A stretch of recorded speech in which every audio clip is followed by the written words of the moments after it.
A bill that could change Indian sport forever. It's hit the parliament.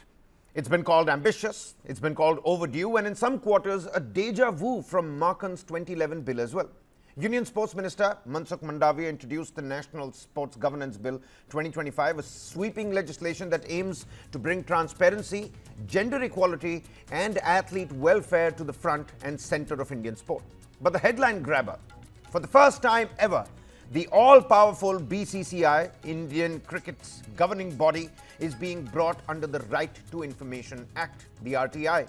A move resisted for over a decade may finally become a law. Now here's the deja vu aspect. Back in 2011, the then Sports Minister Ajay Maken tried to bring in a similar bill.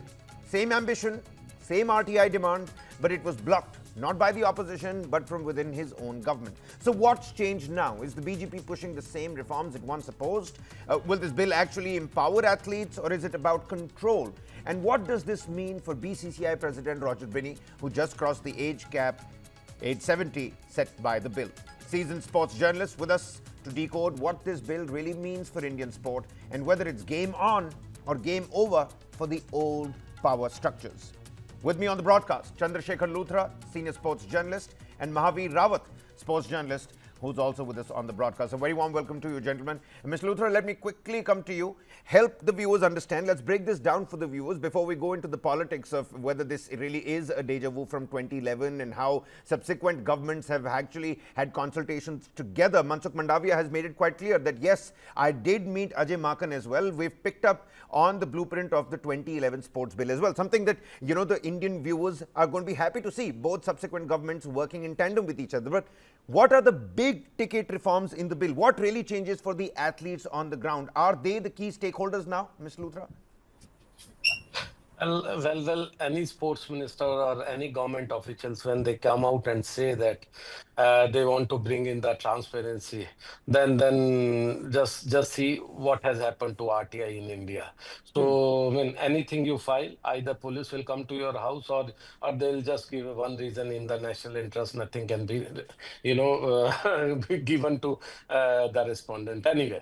So coming back to Maken era, yes, I remembered in 2011, soon after that Commonwealth Games, when he tried to bring in Sharad Pawar and everybody within the Congress, Congress and the UPA, they tore off that bill for the simple reason they never wanted to follow what government says. So they had valid reasons, they had invalid reasons also. One is obviously the RTI thing. Whether BCCI wants to come under RTI, that's a big thing. If they are coming under RTI, I am all for this bill. But the point is, what kind of RTI? The RTI we are witnessing right now under the NDA government, or anything that probably they are trying to bring in also a tribunal in order to control the association. So there are two different ways to talk about.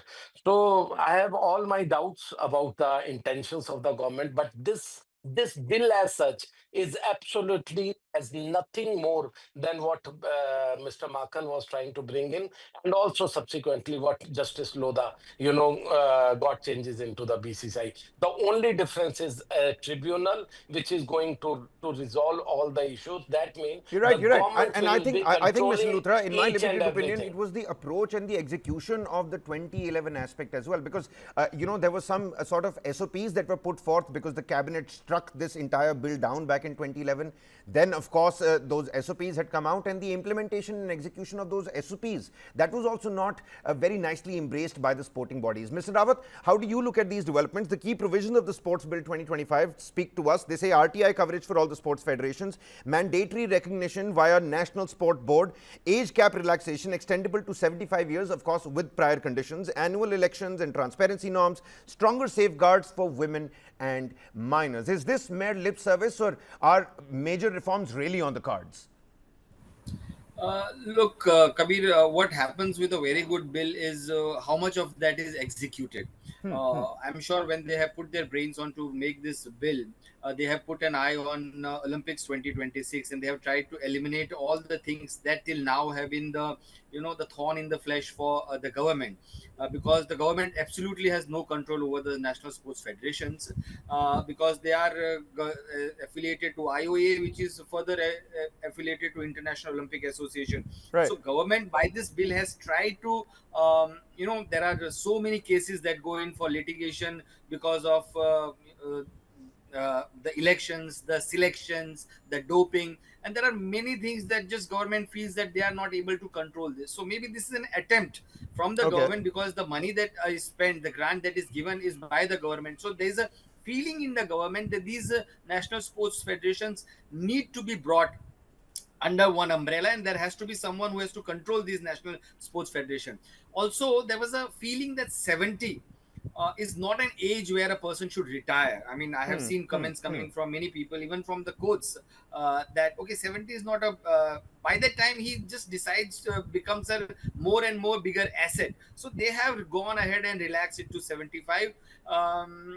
But I there are prior look, conditions on that particular front as well. They there are can prior contest conditions. elections if all the other international governing bodies don't necessarily object to this person contesting the elections. But Ms. Luthra, Mr. Rawat here making some impeccable points. Needless to say, let's also talk about BCCI and the impact beyond Roger Binny. Of course, that's one question mark which will soon be answered as well once it is taken up by the Parliament, becomes a law as well. Seems to be no roadblocks for Roger Binny to continue on till he's 75. But beyond Roger Binny, what more for the BCCI? The ever strong BCCI is finally going to fall under the RTI ambit. What will now change for BCCI? Money is also, government funding is also a touchy topic in this on this particular front. Look, as far as BCCI concerned, Mr. Rawat, my friend, Mr. Rawat, and let's senior, have Mr. Luthra come in. I'm going to come back to you very quickly. I'll allow Mr. Luthra to speak, because Many thanks. Many thanks.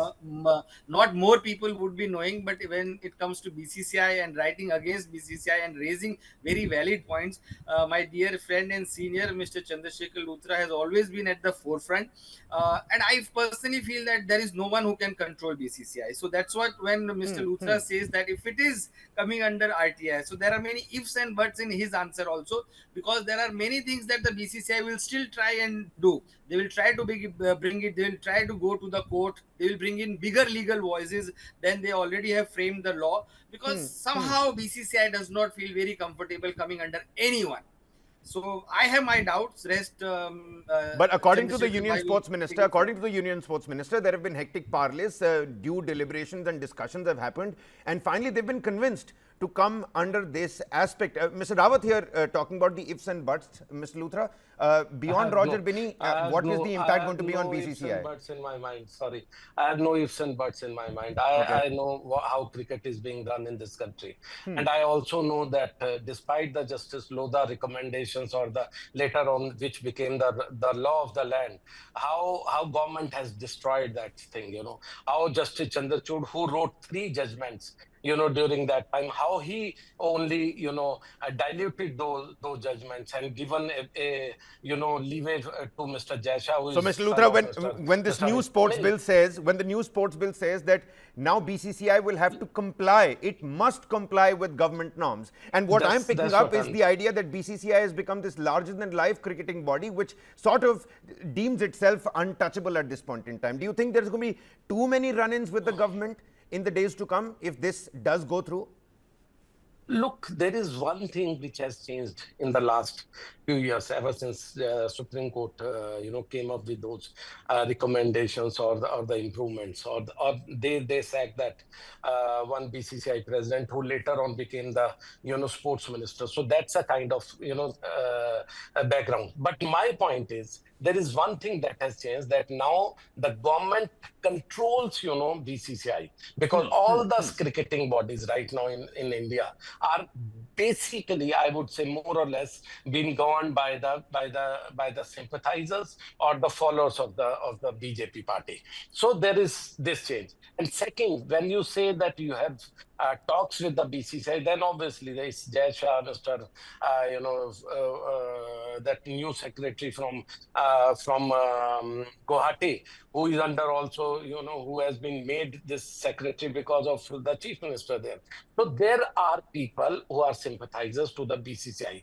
So in a way, it looks kind of thing that, yes, obviously BCCI could come under the control of government. But the problem is there are so many other stakeholders. Mahavir is right in that way, that there could be litigation, there could be big legal battle. Okay. But the point is, who is going to take that legal battle? Mr. Jaisha or Mr. Saikia, Mr. Roger Binny? Roger Binny is a silent president. He doesn't have much to say on all this. Apart from the thing that he suits BCCI because he's a non-controversial person. They want this kind of people in BCCI. So BCCI being more than 50,000 crore company, Right. you know, you have to understand it's more than so many countries' budget. You know, government wants to control completely in the coming days. Whether or that happens or not, that is one thing that I would be very keenly watching all these things. All right. But again, one last thing.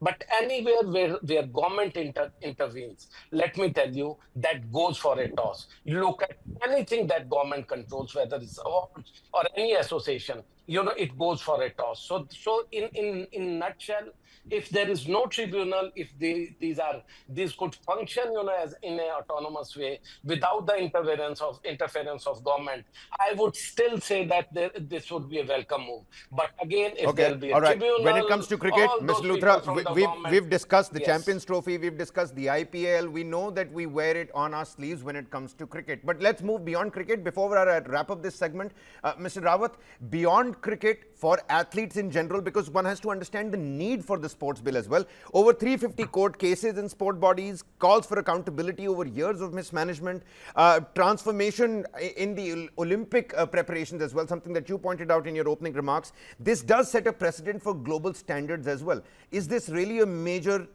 sporting governance reform that India really needs at this point in time? How will this now help all the other bodies? You know, you've got the Wrestling Federation as well. Look, I would like to be very positive. The kind of Okay. details that are here, that, you know, there has to be 30% representation of women.